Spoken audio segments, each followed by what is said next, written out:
Thanks for joining us today for the Shapers of Change Virtual Media Digital Media Summit. We really appreciate you joining us. We wanted to use this as one channel of how we can help navigate through this crisis. And so we hope that you're staying safe and healthy and all your families doing well through this challenging time. We believe that in the face of fear and anxiety, that empathy and understanding will help us get through this crisis. We also believing in bringing together this amazing group of thought leaders today to focus on innovation and to really focus on growth, to figure out how we can manage all our anxiety and build optimism about the future of what's to come after all of this. So I just wanted to highlight some of the amazing speakers that we have lined up today, which have, obviously have committed their time, and also all the partners, including Cinedigm, Profit, Facebook, Deloitte, Google, Digiday, just to name a few, Betty Lou from the New York Stock Exchange. So amazing group, and we appreciate everyone getting together for this forum of discussion and thought leadership.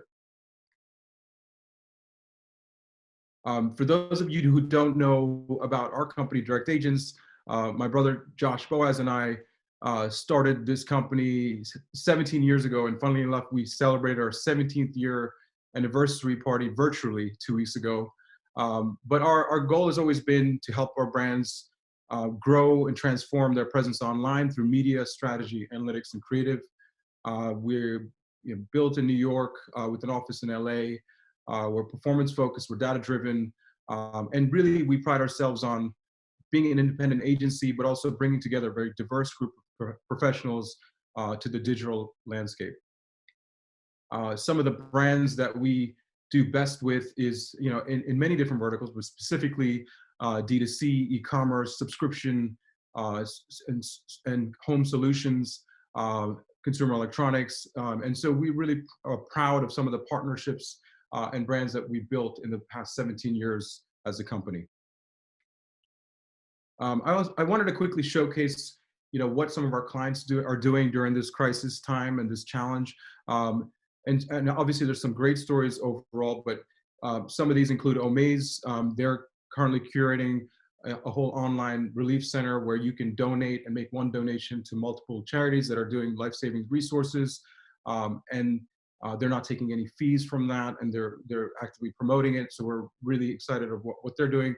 Our partner and client Carhartt, both their factories in Kentucky and Tennessee are making 50,000 gowns and over 2.5 million masks to help frontline workers. So just amazing work from them. Our client Reef in Los Angeles, they're a nationwide company, but their Los Angeles kitchens are doing a hot and fresh feast for healthcare workers at the Dignity Health California Hospital Medical Center. And these are just some of the stories. I know obviously our bigger partners are doing even more outside of these stories, and we also have a lot of our subscription companies are offering free content just to have ways to get through this anxious time, just to provide us any kind of escape.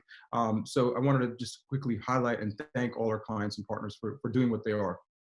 Some of the work that we're doing, which we just started doing, we partnered with Outfront Media, and we launched a whole we're getting ready to launch a whole campaign with our Future First Studio, where we built rounds of assets, just saying, stay at home, stay safe. This whole greetings from home, like a postcard series. This is going to be in billboards across America, hopefully the next 2 weeks. And then we also made some other ideas in terms of like, wish you weren't here, stay home, save lives. So we're trying to do what we can in terms of this effort, and in terms of how we can partner, and hopefully with everyone that's out there listening, how else we can partner with you in terms of making a difference during the crisis. In terms of today's session, we're really excited about some of the topics that we're going to cover in terms of overall challenges, in terms of leadership during the crisis, the culture in the new world that we face, e-commerce, and what's the future of it, and what's the future and what's happening now, the future of entertainment, obviously like what are industries that are going to be impacted, finding your creative voice.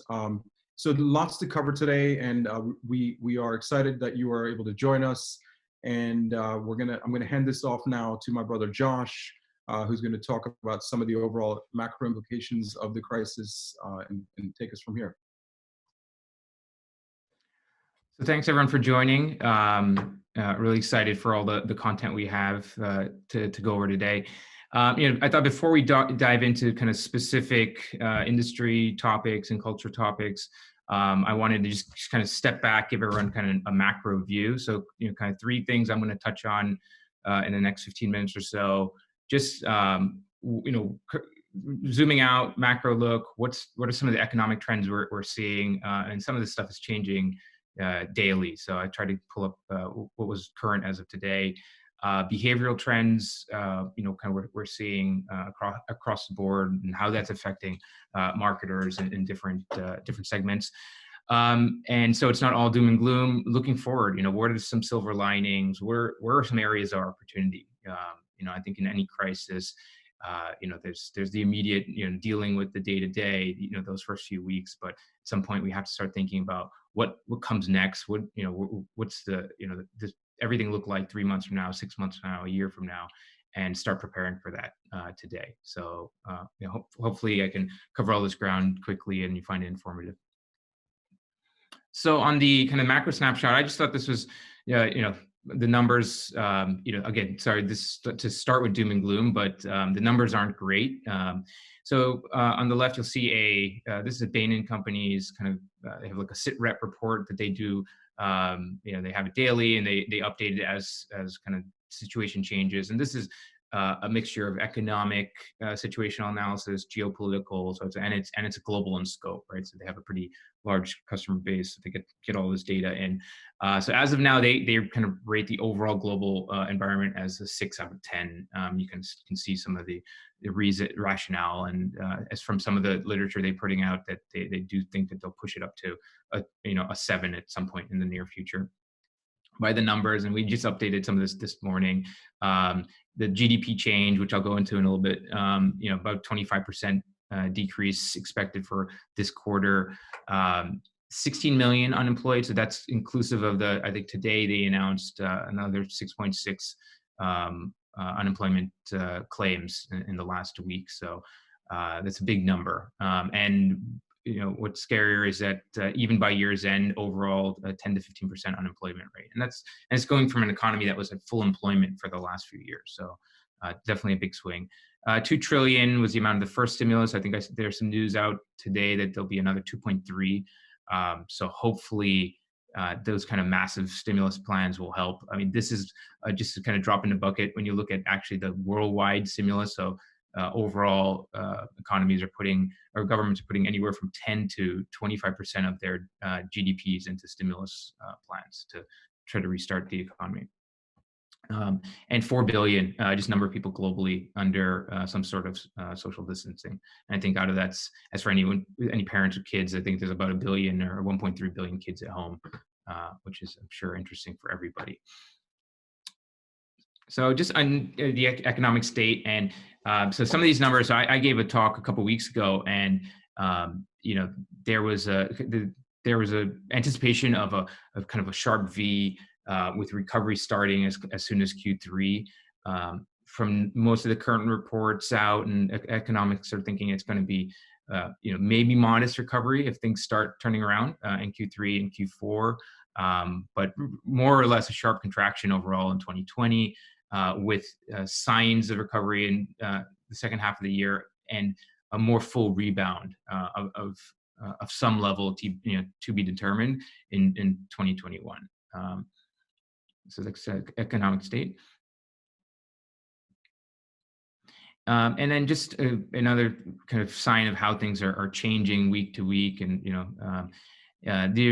some of you may have seen these the different models of how the overall economy can recover. So there's a V, a U, and an L-shaped model, and the chart in the middle kind of shows you what happened after 2008 in different countries, right? So Canada had a very kind of quick V-shaped recovery. The United States, as many of you know, it was a little bit of a more prolonged recovery, and in some capacity, the U.S. never recovered to the former growth rates. that we were experiencing prior to 2008. And then in Greece, had a very unfortunate story where not only did it not recover, it actually decreased. So the current sentiment amongst economists. So just a few weeks ago, again, when I gave this gave a similar research report, the estimated likelihood of a V shaped was overwhelmingly people thought it was going to be a V. It was going to be a quick hit, couple months, and within a quarter, things rebounding, all that pent up demand, would make the recovery look very much like a V. The latest indicators are now more favoring a U, which is a recovery but slower over time, and maybe not back to the former size or former growth.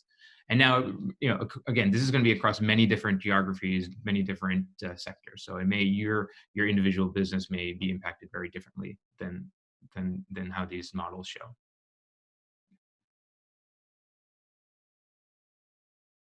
So what does a sudden stop to the economy look like? I mean, I think we all have been living it, so we know what it looks like in our daily lives and our companies, but I thought it was interesting to look at some of the impacts on just overall behavior patterns, from the last few weeks. So just a couple interesting just tidbits on this came out from New York Times just yesterday, electricity consumption. And electricity consumption is usually used as a kind of a proxy gauge for GDP. GDP trails electricity consumption, by a few weeks each time. But as you can see, just the rapid kind of decrease. I mean, great for the environment, not great for business and industry and consumers. And some of these changes, again, this is a nationwide snapshot, but when you looked at kind of different geographies, it was very different, especially in the East Coast and the West Coast and the Northwest. And then the right are mobility reports. Some of you guys may have seen this. Google actually put out a very detailed survey using anonymized mobile data from around the world, and you can go to their site and actually zoom in by different counties, in different cities. But this is a U.S. snapshot. You can see, everything from transit being down overall 51% to recreation 47%. If you look at the same data in New York, for example, the numbers are closer to 80% in a lot of those categories. Purchasing pattern, which some of you may be seeing pretty immediately in your businesses. I know as an agency, we manage across many of these different categories, so we're seeing this in real time. This data is just a couple weeks delayed, but obvious areas of growth: groceries, durable or different types of consumer goods are way up. Amazon as a whole, just as a kind of a force is up. But then other areas where people have made immediate cuts, aside from the obvious in terms of travel and hospitality, but things like apparel and out of home entertainment. Later in the day, we're going to speak about the future of entertainment. We're going to actually have some panelists from the OTT sector. So we'll kind of see how the OTT sector is responding to some of these kind of out of home entertainment decreases. So looking forward, I don't want to leave you with all kind of doom and gloom kind of predictions, but I think there are some, with any crisis, there are some silver linings, and there's some areas of opportunity to explore. So what are consumers? What's their sentiment? What are they looking to cut, and what are they looking to grow in the next 6 months? This is from a survey of 2,500 consumers in each of these countries. So as you can see on the right, the areas that have people plan to cut, where on the left are growth opportunities, right? So while we saw, if you go down the list, everything from more health and wellness type sectors, education is kind of a big growth area for both, not only for adults, but for children as well, all across the spectrum. And then personal care, people are, I think, taking time to take care of themselves, take care of their families, and they're spending accordingly. And then entertainment, while we saw out of home entertainment taking a big cut, and overall that industry may see a decrease, there are areas that people are doubling down on in terms of subscriptions and other things. So, this is something that will change over time, and you can see how countries like Italy and France that are slightly further along in the process are their behavior is a little bit changed, but I think it'll be interesting to keep an eye on this. And this data comes from a weekly snapshot that's provided by BCG. So we'll definitely kind of refresh this presentation over the next couple of weeks as well. What does growth look like, I think the previous chart showed us what growth looked like in other countries that are experiencing COVID right now. But what does growth look like in an economy that's actually been through it, and the one, or one of the few countries that have kind of been through it to the extent that the U.S. is going through it and have more or less come out from it is China. So they're about 90 days, depending on the number you believe is the starting point. They're about 90 days ahead of the United States in terms of their crisis. And I think what the kind of the optimistic viewpoint from this is, like, if you look at the U.S., what right now everyone's just focusing on those things we discussed, right? Saving, taking care of themselves, taking care of their family, taking care of their health, the right here and now. Whereas just as soon as 3 months later, if you project forward and you look at China, look at all the categories that have started to open up and where they're seeing growth, right? And categories that right now you can't imagine the U.S. Spending on: luxury, cars, restaurants, right? Some of the things that actually drive a big percentage of the U.S. economy. In China, it's starting to restart. So I think that's just something, as marketers, as business leaders, we can look at. I know it's right now we're in that panic downward spiral in a lot of these sectors, but it's just taking a pause and looking at, like, what happens 3 months, 6 months from now. And then looking further afield, I mean, I think a big part of this is what happens, from overall consumer behavior changes, right? And that's both at the consumer and business level. So I thought was an interesting kind of just snapshot of future projections on what categories, based on consumer habits, for this prolonged period that people are at home more, people are working completely from home. What does that do to different sectors, right? And you can kind of follow through to the right to see, everything. What does working from home do to the commercial real estate market long term? What does this situation do to travel? Right now, we're all virtually meeting, together here. Is this the new norm? Does this replace 50% of business travel moving forward? And so on and so forth. So I think it's some of these forward-looking projections that are the most interesting right now, because I think it's once we take care of the immediate crisis, once we start building for those sectors that will see growth in the next 3 to 6 months, I think the real opportunity is looking at this and saying, what happens now? What are the situations that change fundamentally, and what sectors do we as business leaders and marketers investing? And we're going to talk a bit more about this throughout the day or throughout the afternoon, and in terms of e-commerce and culture, in the way we work together. And at the end of the day, we're going to have Betty Liu from the New York Stock Exchange come and share some of her thoughts and some of her discussions from speaking to different CEOs from around the world. So with that, I'm going to wrap up this segment. We'll have a few minute break before the next session starts. We're going to have a deeper dive into the state of the industry with our resident strategist and a resource from Digiday. So really excited for everyone to be with us today. I saw some of the questions. We will be sharing this presentation in full at the end of the day or later by tomorrow. So you'll have all those slides and more. We'll go from there. And I think I wanted to address one question that came up in terms of travel. I mean, I think there was one question, just what are the impacts on travel? I mean, I think that's really going to be, there's kind of two components to that. One is kind of intra-country travel, so that we kind of see opening up sooner, and that's as regions kind of recover at different waves, especially a country like the U.S., which is so big geographically and just population-wise. I anticipate different regions opening up differently, so that the travel increasing. And then for country-specific travel, it's really on that destination. and what the makeup of his between air travel, cruise ship travel, etc. So, sorry, that's a vague question. I know whoever the person that sent that, you can always email me directly, and we can have a different discussion.